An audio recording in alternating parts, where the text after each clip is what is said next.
Today I'm going to speak about my book, which came in few editions. Really, this is the first one.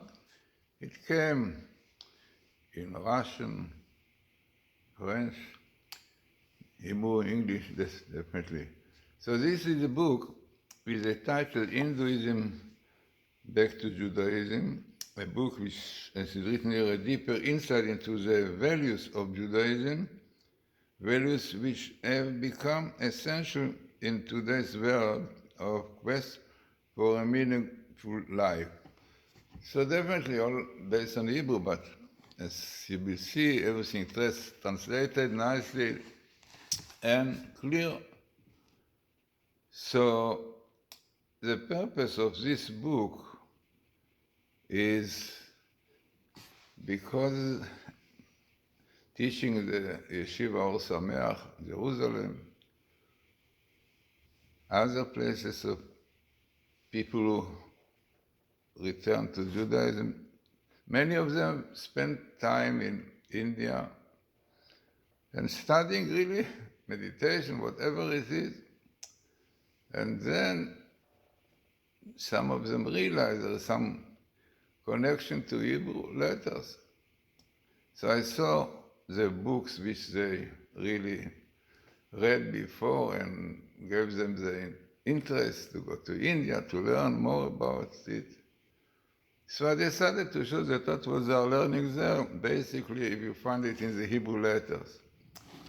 And as this book is a book which really came in few editions, it was done long time ago with the help of my cousin, Leonard Dimmel's son, and then we tried to do kind of publication, but it did not work. But interesting, long time ago. And this book, as I said, very interesting. In the back you can read about it. But what is so interesting, as I said, that so many ideas, very important ideas, are in this wisdom. Because we know in the Bible is written that the wisdom of Solomon the king was like the wisdom, or better, than the wisdom of the Eastern, Chochmat Kedem. So it looks as there's some wisdom, no doubt. So if you take away the idolatry behind, you see a lot of interesting ideas, very relevant to our time, really.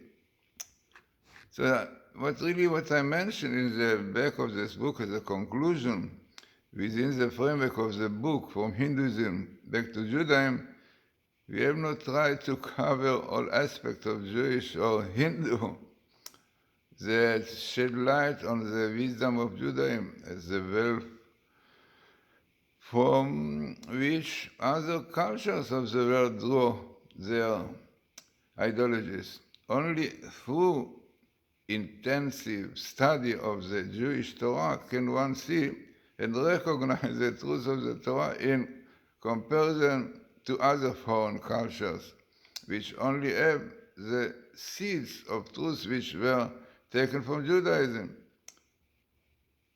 So it is interesting that the sage Hillel once spoke the following to a Christian who decided to convert, and the rest go and learn.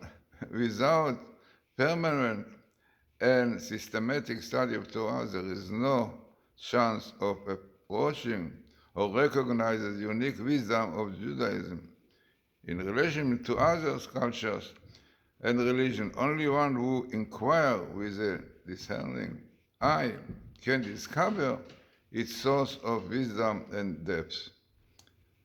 So this is really a book which I wrote as a result of speaking with a lot of people who spent time there, and quite few became Orthodox afterwards, realized that really what they learned is its sources are in Judaism. So this is really what I brought also in the introduction. This book was written after many conversation with Jews who decided to return to a staunch observance of the Jewish faith after encounters with such Eastern schools of spiritual practice as yoga, etc., transcendental meditation, and even levitation. Some of these people had spent long periods of time in India and Tibet. Despite some heightening inner experiences during their involvement with Eastern sects, these spiritual seekers felt that they were still far from attaining the total bliss promised to them by their mystic teachers. Not only did their dreams of happiness remain unrealized, the arrayed spiritual emptiness in their soul grew more and more with each experience.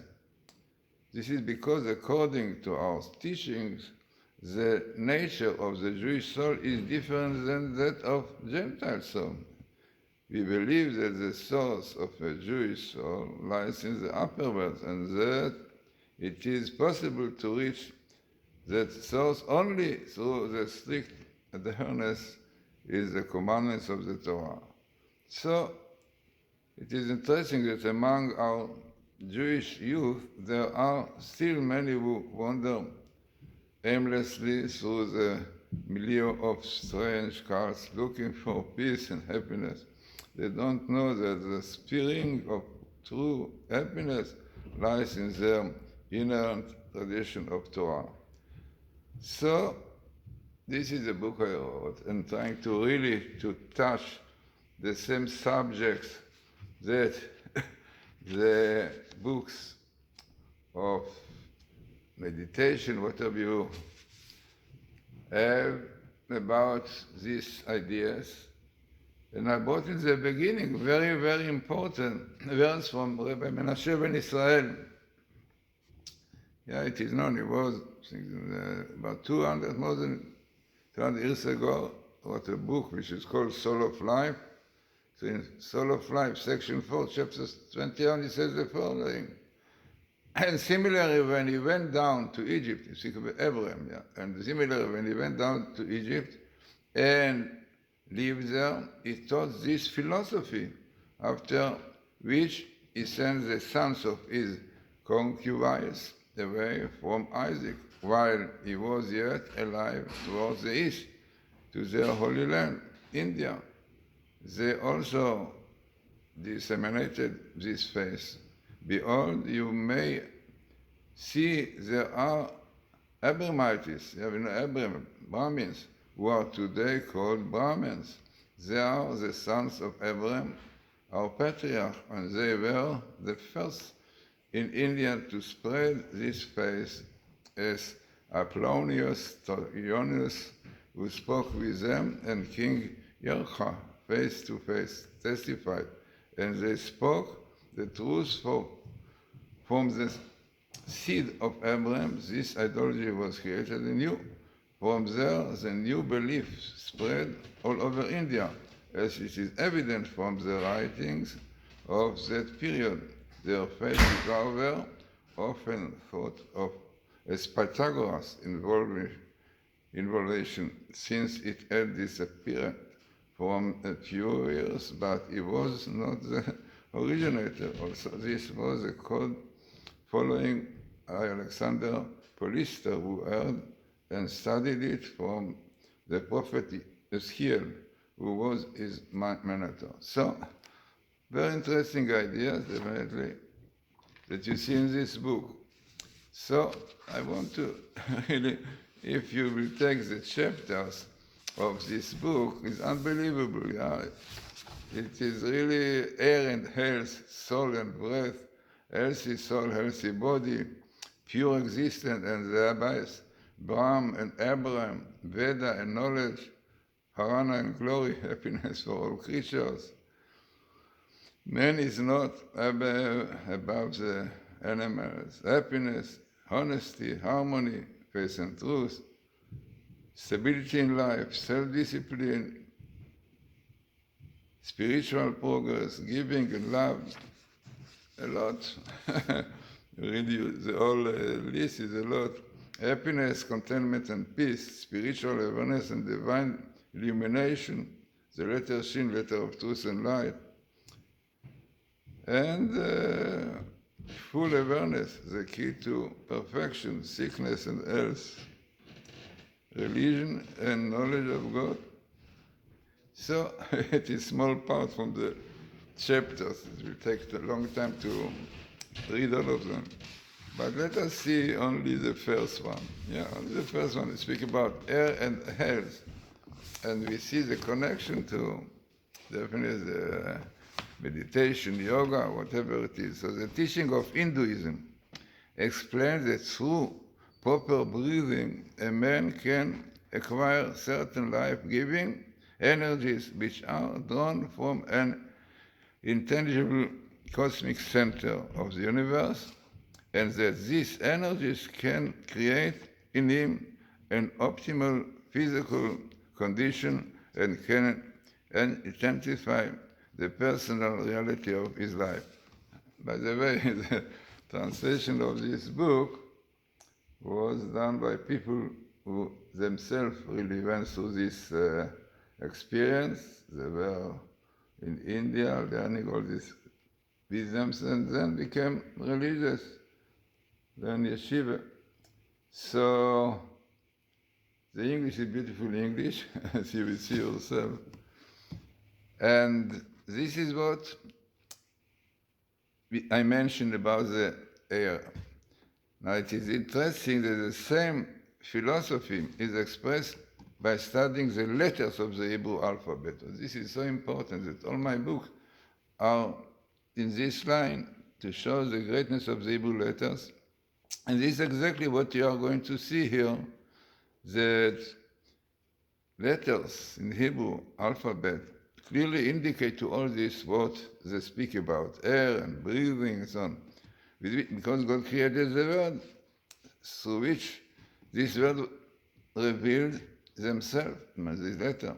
So let us examine the relationship between the word avir, in Hebrew avir is air. You can see immediately the similarity to English, which I brought in my book, Hebrew Source of Languages. Air, if you write it in Hebrew, you write Aleph Yud Reish. Only the verb is not, because the verb is a connecting letter, yeah? So this verb connects the elements of the Aleph, Yud and Reish, with the oxygen, the ether, okay. And Bari is healthy. Basically, we know that the letter Aleph represents ether and the spiritual aspect of creation. Homonymous with the word Aluf, Aleph. This is really definitely the name of God. It is related to the divine energy, to the soul, which is far away from man. Yes, this is why it's called Aluf, or far. So the letter Vav and Bet, yeah, means the letter Avir, Aleph, Vav, Yud, Resh. And Bari and healthy is Bet, Resh, Yud, Aleph. Basically, the letter Bet and Vav are the same, because the letters Vav and Bet are interchangeable in the study of Hebrew words as part of the group of letters pronounced with the lips, bumap. Yeah? There are 5 parts of different letters which come from the lips, from the teeth. 5 against the 5 parts of the neshama, of the soul. So according to this observation, earth and air are intimately related. So they are very, very much intimately connected, related. The letter Bet, however, is stronger, Bet, in pronunciation than the letter Vav. This is because it contains within it the idea of the house in the material world, which is also expressed by its pronunciation Bet. Bet is like bait, house, or bait, which is the Hebrew word for house. According to the principle, bodily health in Jewish teachings depends upon the working of the elements of air in the body. It's amazing, yeah. So if you take the word Bari, yeah, the letter Bet is body, bite. By the way, it is amazing to see the connection between body and bite. Body is embodiment. The bite is the body is embodiment for the soul. And this is exactly the word of bari is. Bari is bite, and air is the air, but spiritually represents fear of God, represents wisdom of God. Aleph, yeah, is Olpan Chokhmah. So to be healthy, you have to see properly for your spiritual values, yeah. So it is so interesting that according to this principle, bodily health in Jewish teaching depends upon the workings of the elements of air in the body. But air is not the physical air only, it is the spiritual one. So it's amazing to see all these connections. So then, very much more in it. I think you should read my book because it will take time. So Jewish mystical books reveal after God created light, He placed within the light the elements of letter Yud. The letter Yud represents oxygen. So in Genesis, it's written that the first creation was Or. God said, let there be light, Yehi Or. Or is Aleph Vav Resh. Aleph Vav Resh. What is missing in the letter Aleph Vav Resh? Ora, Or, Yud, oxygen. Then God threw into this light the Yud, and from the Or, from the light, from the Or became Avir, air. So He placed within the light the elements of the letter Yud. The Or became Avir. The light became air. In Hebrew, the Or became Avir. The letter alludes to the elements of oxygen, as is evident from the compound of water, Maim, water, which consists of two letters, Mem, which represent two atoms of hydrogen. According to the book of creation, formation, related to Abraham, God created the water with a letter Mem. Also in English, the letter Mem is like wave of water. Mem is like Maim, only Yud is missing. Yeah, Mem with Yud, with oxygen, with the Maim, right? So He created, right? So the Hebrew letter Maim basically consists of two Mem, like Maim, which represent two atoms of hydrogen, and the letter Yud, which represent a single oxygen atom, which is a little bit above in the shape. This confirms what science later discovered, that the oxygen was introduced at a later stage in the creation of the world. The letter Resh, in Avir or Resh, so this letter necessitates many different movements of the mouth and tongue. Resh is like racing, rushing, rolling. This is all this element of energy which moves all these elements. In Hebrew and in other languages, words with connotation of speed or running contains the letter Resh, or its linguistic equivalent. The letter Resh is a letter of movement and represented, definitely it represents the air, the movement of air and light.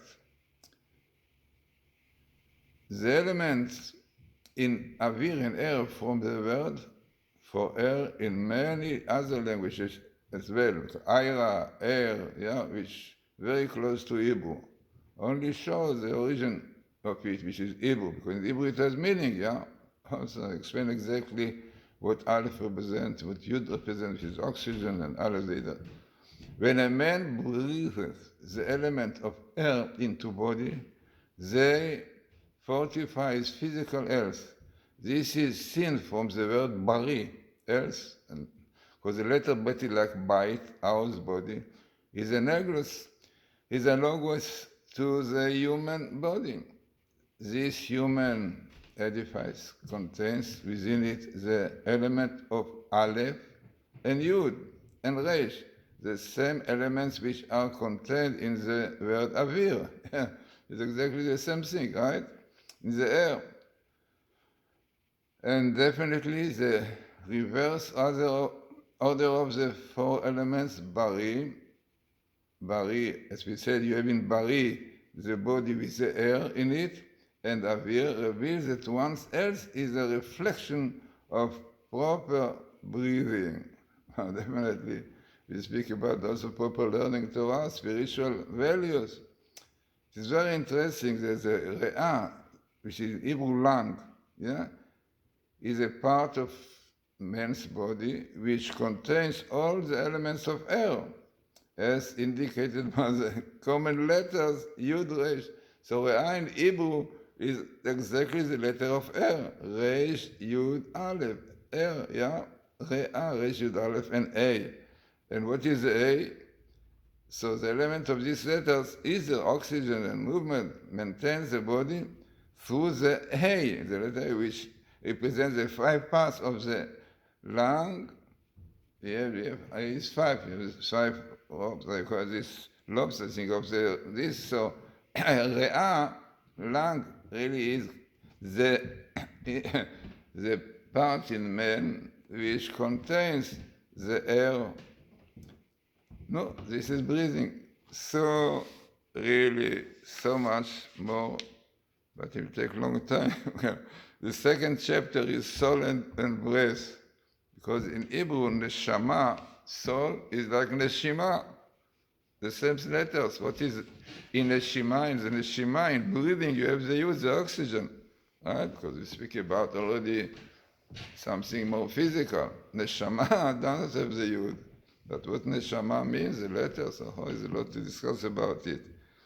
So, as I said, so much in this important book, really, Hinduism back to Judaism, because it is really things, it is Hinduism, but in fact, it's really basically important ideas, which is in Judaism, Kabbalah, in the Midrash, the divine current and the foundation of the material. So each chapter is so important. Happiness for all creatures, the purpose of the world. I know. And this is what the Indians said, and this is what Ramchal said. We know very well. No, it's written, Dr. Ramchal. The word, God created the world that people will enjoy the world, but it's the right way. Real enjoyment is by keeping properly the Torah. So as I said, very interesting book. It's the first edition, so it was that time, it was, we tried to make a publication, did not work more. But this book came under Matityahu Glazerson, but very, very important book. And I am sure that people who really, really properly will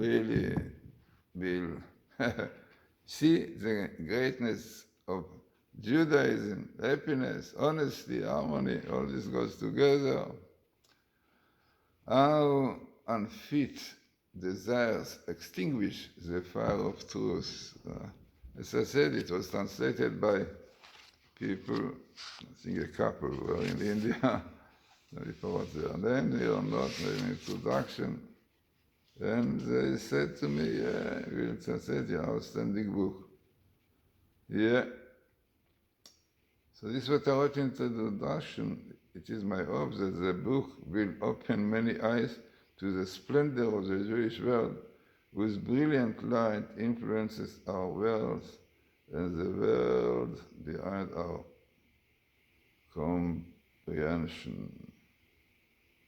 So, as I said, this book was translated to, definitely in Hebrew, Yehudi Yehudi, in French, I don't know French, but in Russian also, it was translated to Russian, because Russian also understood that there is something behind, they're not, people think that Russian are only materialistic. You will not believe it, but I was told, because a lot of Russian became religious through my book. They said to me, the Russian very much goes after yoga and meditation. They don't look only after the body, the physical. They very much believe in spiritual values. Therefore, yoga and meditation has important pleasure. So this is translated and looked to Russian. So, in English you can get it. In fact, it's the first edition, but it came now in hardcover, much nicer. It means easier to read. And the English, it is, I think, is outstanding English, because these people learn literature in New York. People who knew quite well English and knew quite well Judaism after Rem Yeshiva. And so really doing together outstanding work. In fact, it's important to emphasize that the first translation, before this one, or the first translation is the basic of this one. And this was done with Stanley Liederman from South Africa, himself psychiatrist, and really the first book was called The Splendor of Judaism in the East, something like this. So this is what he did. The basic English is East, but those people, when I said, went through this, and being themselves very involved, so they added to the language of Stanley Liederman, and they made it very, very practical, after they're experiencing this. So, but the basis is really Stanley Liederman. But as I said, what you see here is really like another edition, second edition, which is called, the first one was the Judaism and the splendor of Judaism in the East, something like this, I forgot. But this was done together, we did it, we sat for a couple of weeks in Cape Town, as I remember, to have some kind of inspiration to write this book. And then, after these people, as I said, who experienced this, became religious in yeshiva, I thought, they said to me, we will write it, improve it in such a language which really will be very, very practical for people, really showing beautifully. But as I said, the first edition, it was by Stanley Liederman, psychiatrist, also became Baal Shuva. And as I said, I think it is very important books, as some people. In fact, there is a guru who, in India, in Hawaii, very famous apparently guru. When Jewish people come to him and said, please make us Indian or not, to make us something different than Jewish. He said, what are you now, Jewish? So take Rabbi Glazerson's book. You don't need us, you have everything. This is really a story. Real story. Somebody from Colorado at that time called me, said he wanted to become a kind of Hindu. So the guru said to him, what are you now, Jewish? No, you have a Jewish soul, you have your own things. So he came back, I sent him to Rabbi Tversky, who was at that time the Rebbe there, came Baal Shuva with all his family. So, interesting story behind this. So, verse by reading it, we said, as I said, the English is beautiful, so Stanley Liederman, definitely English. And the addition of this couple, interesting, that put a lot of efforts to make it really going with what they learned and clear connection between Judaism and the other cultures.